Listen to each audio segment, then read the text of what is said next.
Bandeirantes Acontece.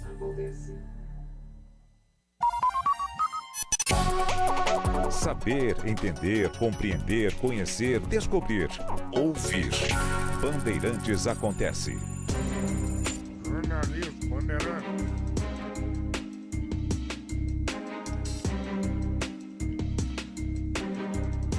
Os historiadores não têm certeza, embora muitos, inclusive a imprensa também, muitos acreditem ao Charles Talleyrand a frase que seria a respeito da dinastia dos Bourbon: nada aprenderam e nada esqueceram. Há dúvidas, porque há outros historiadores que dizem que a frase é anterior, ainda no início do período napoleônico, e é uma referência a questões muito mais domésticas, familiares, do que a uma espécie de observação política. Mas calhou de a frase traduzir a maneira como os Bourbon voltaram ao poder. Depois das guerras napoleônicas, da primeira derrota significativa e do primeiro exílio de Napoleão, depois da prisão dele em Santa Helena, primeiro foi Elba, depois Santa Helena, e aí o seu exílio sob responsabilidade dos britânicos e sua morte. E a volta da monarquia, ela dá início a um festival de erros que, de fato, permitem essa observação. Nada aprenderam e nada esqueceram. Voltaram aos mesmos erros anteriores a 1789, anteriores à Revolução Francesa, e provavelmente produzirão outro ambiente de revolta, de insurreição e de revolução. Os Bourbon, de fato, caíram, mas a dinastia permaneceu, ou a monarquia permaneceu com outra dinastia, mas vieram outras revoluções, como a de 48, depois o golpe de Estado de Luiz Bonaparte, depois mais um período republicano. Mas nada aprenderam e nada esqueceram. Talvez não tenha sido uma frase do Talleyrand, talvez não tenha sido dita numa referência aos Bourbon, mas a história acaba dando um ar de coisa verossímil à associação entre a frase e os Bourbon. Porque, de fato, eles demonstraram que nada aprenderam e nada esqueceram. Hoje, a Europa vive seu pior momento. Não há, desde que estabelecido o conceito de um continente europeu, não há, na história do chamado Velho Mundo, tanta incapacidade, tanta decadência econômica, cultural, política e tanta mesquinharia na sua liderança.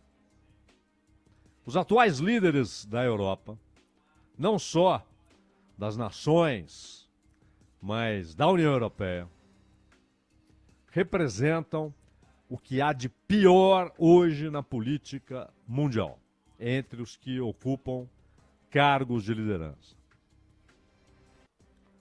É uma mistura de reacionarismo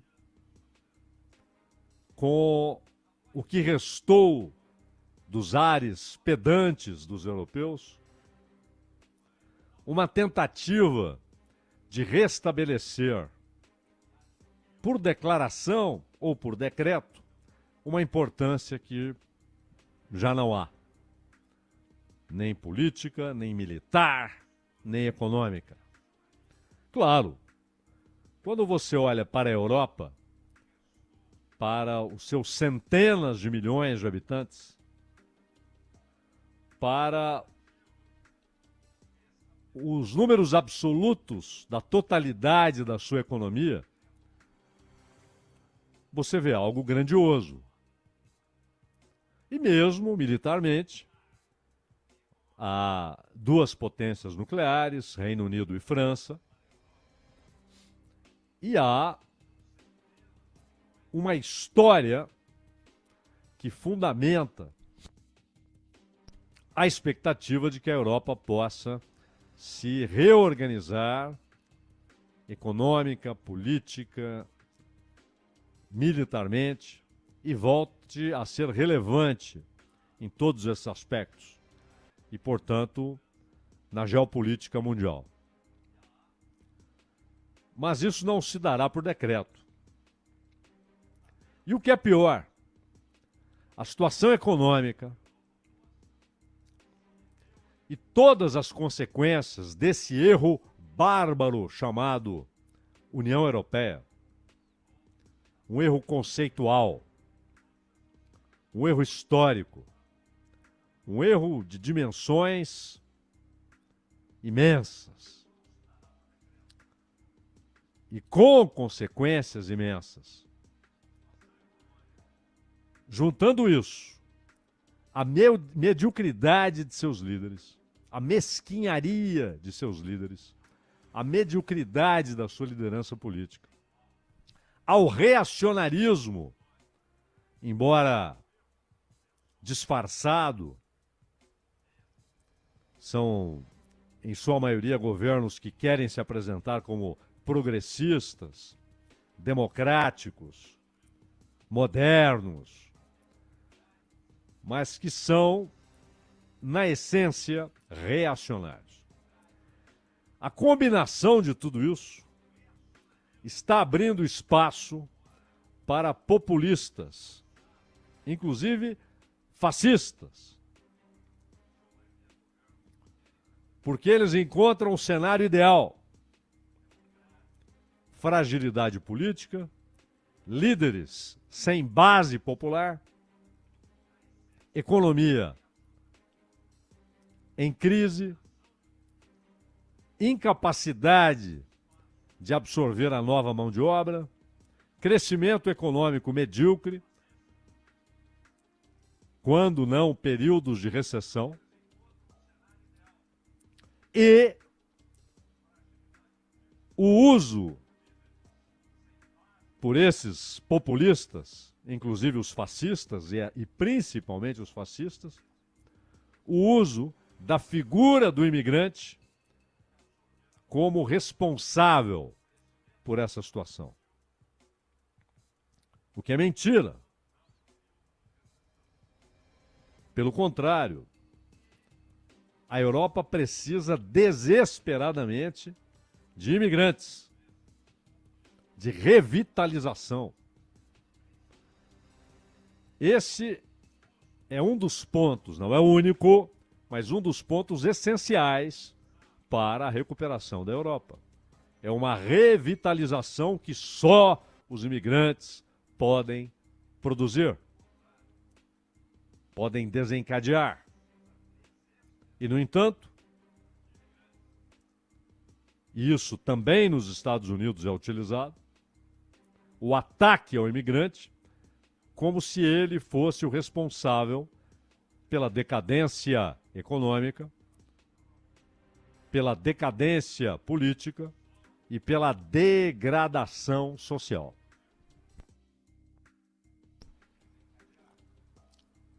Isso está acontecendo na Suécia, isso está acontecendo na Inglaterra, na França, na Alemanha.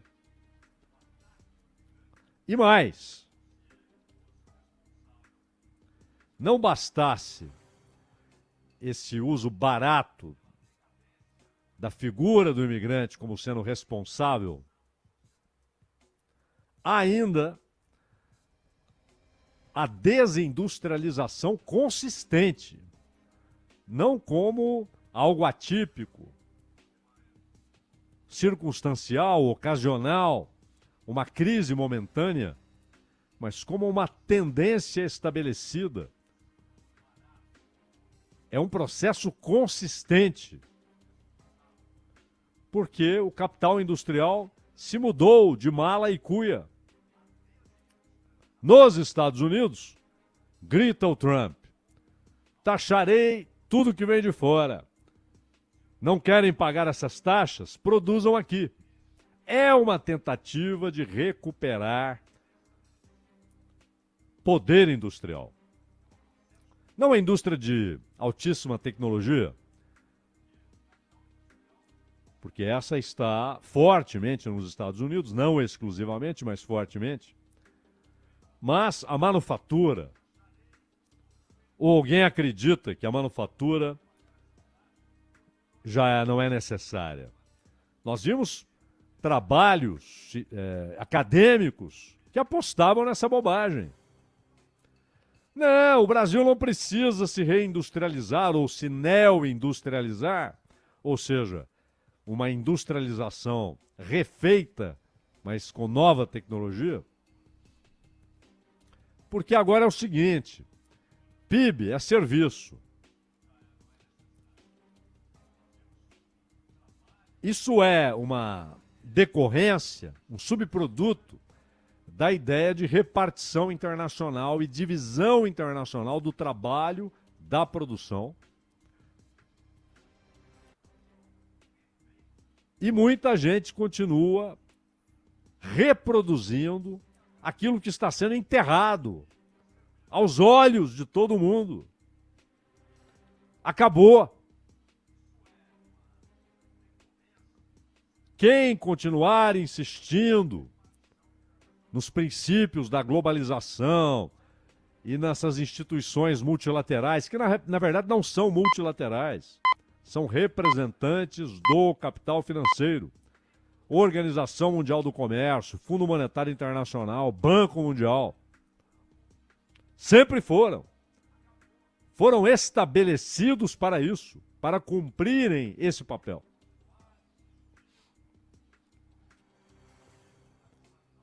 A Europa mostrou muito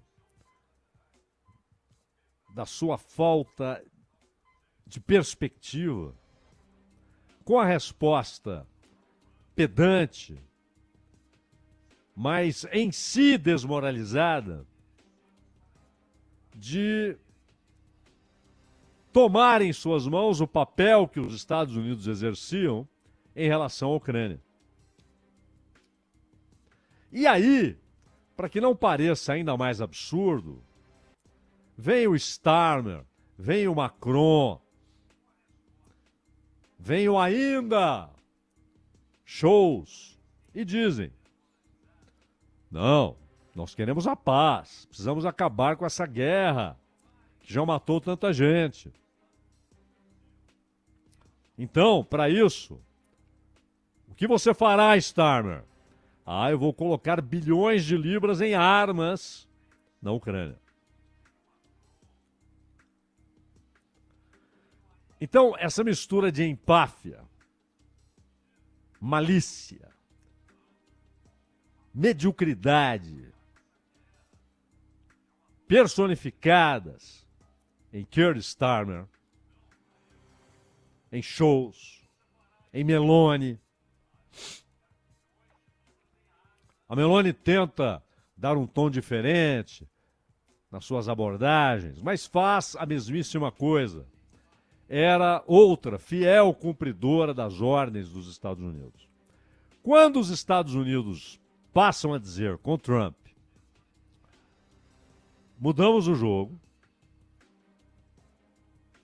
agiremos de outra maneira, estabelecemos outras prioridades e estamos tirando a escada,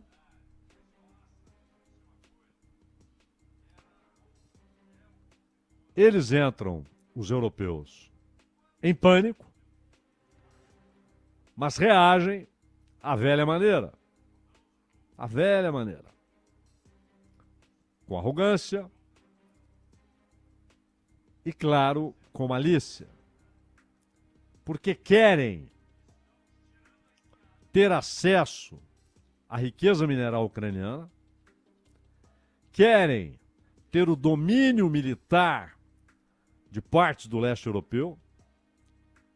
Se não é com a OTAN, será a parte, mas não tem capacidade para isso. Não há a menor capacidade de a Europa sustentar uma guerra contra a Rússia.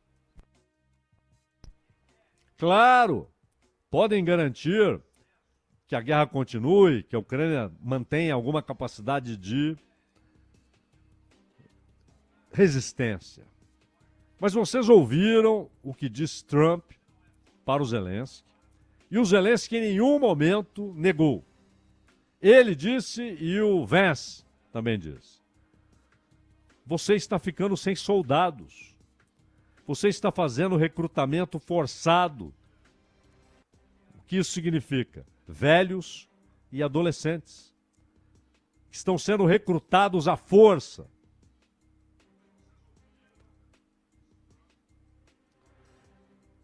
É claro que Trump e Vance foram para aquela reunião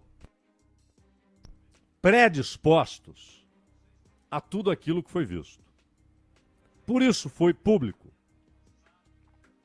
Normalmente, essa reunião acontece numa sala, talvez com o vice, talvez não. A presença do Vance tem muito a ver com a projeção. Trump não pode se reeleger, a não ser que mudem a Constituição, como ele de vez em quando sugere. A não ser que derrubem a emenda de 1951, que estabeleceu o limite de 2 mandatos, seguidos ou intercalados, mas só 2. Se não mudam, ele não pode ter um 3º mandato. E já há a projeção de que Vance tentará ser e se apresentar como herdeiro e continuador das políticas de Trump. Então, essa... Tá tudo bem? Essa reunião, ela foi construída previamente por Trump e Vance.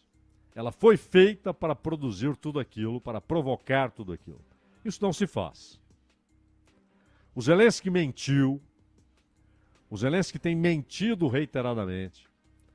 O Zelensky, ele é ao mesmo tempo um refém de militares ucranianos, dos Estados Unidos e da Europa. É um refém da OTAN sem dirigir um país da OTAN.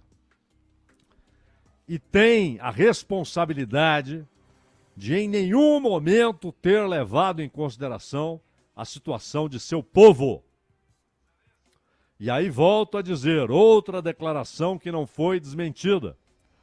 2 vezes, Trump afirmou que há mais de 1 milhão de mortos na Ucrânia por causa da guerra.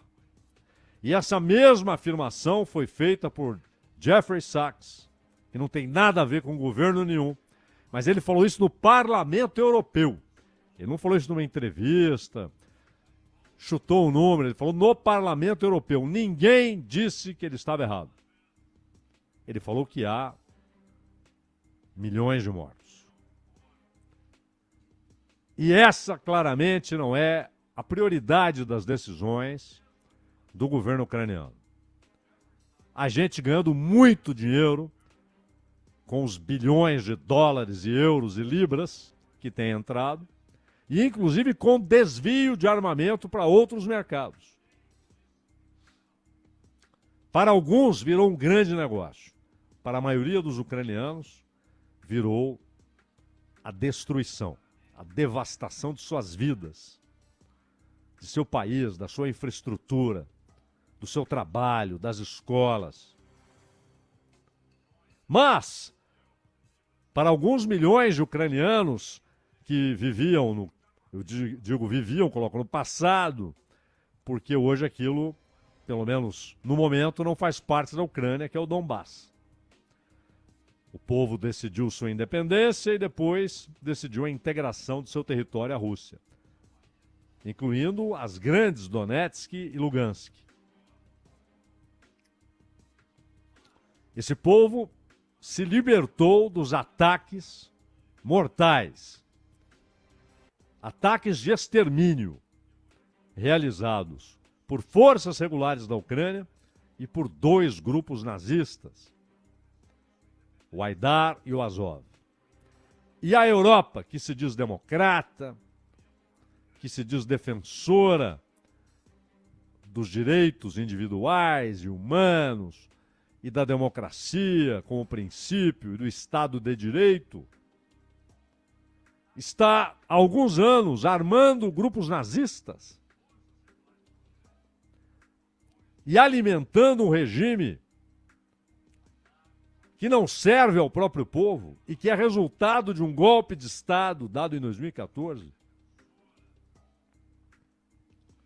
E, ao mesmo tempo, essa posição é cada vez menos popular, tem menos apoio cada dia que passa dentro desses países.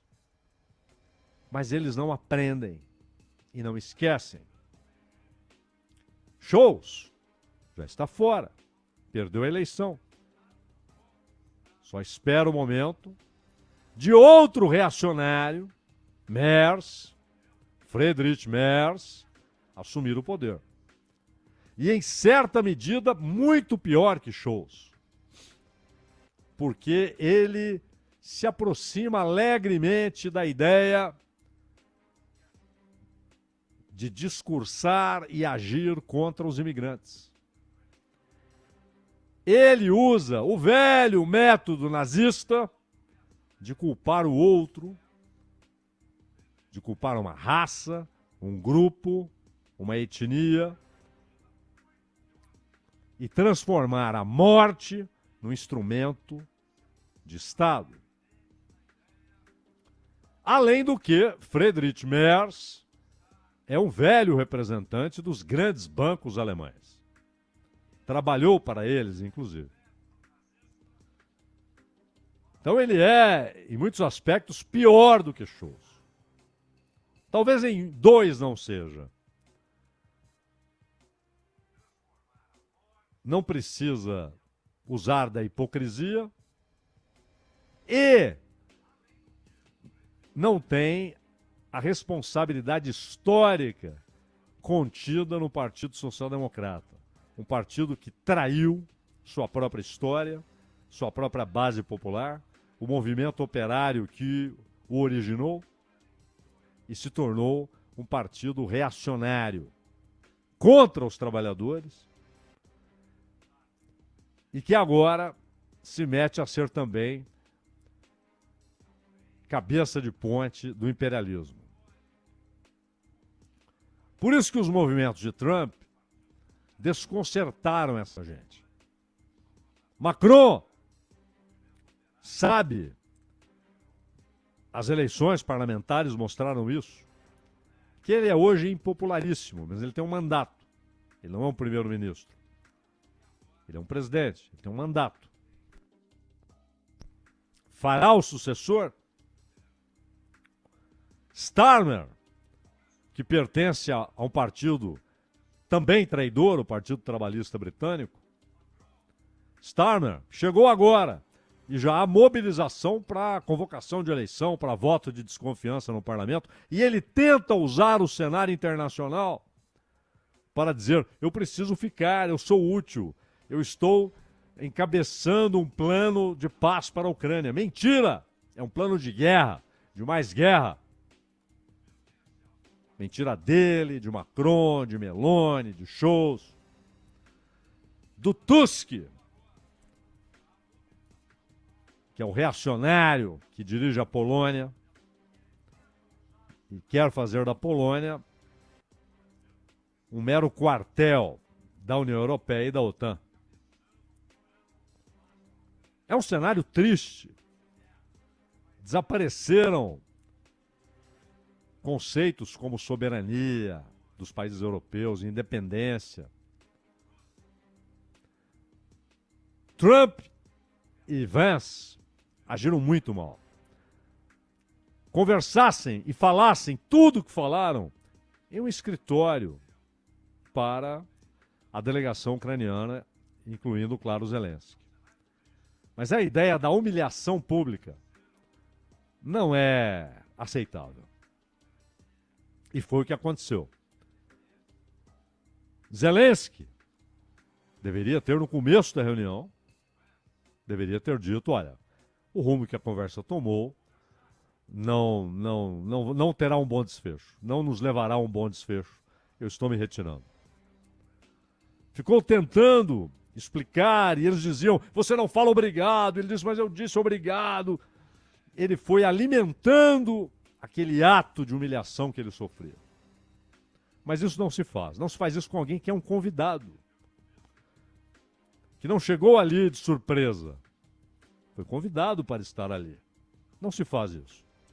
Mas Zelensky construiu grande parte daquele cenário, com mentiras, com a tentativa de tornar para os Estados Unidos obrigatória a continuidade do que Biden vinha fazendo. Então, os líderes europeus não estão à altura dos imensos desafios que existem hoje no mundo.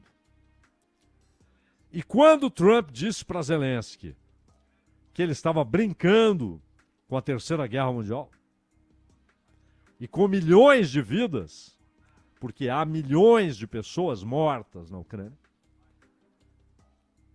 que ele está brincando com a vida dos ucranianos e com a possibilidade de uma Terceira Guerra Mundial, ele estava dizendo isso também para esses líderes europeus. Que a aposta deles, eles sabem, Trump sabe o que eles querem. Eles querem que as coisas continuem como antes. Com a OTAN e sua capacidade militar formidável, permitindo anos e anos e anos de guerra e de desgastes, pensando talvez haja um golpe militar na Rússia, derrubem o Putin, talvez haja uma derrota convencional e uma fragmentação, o que é inimaginável para um país que tem um poderio nuclear. Mas o recado também foi dado para os europeus.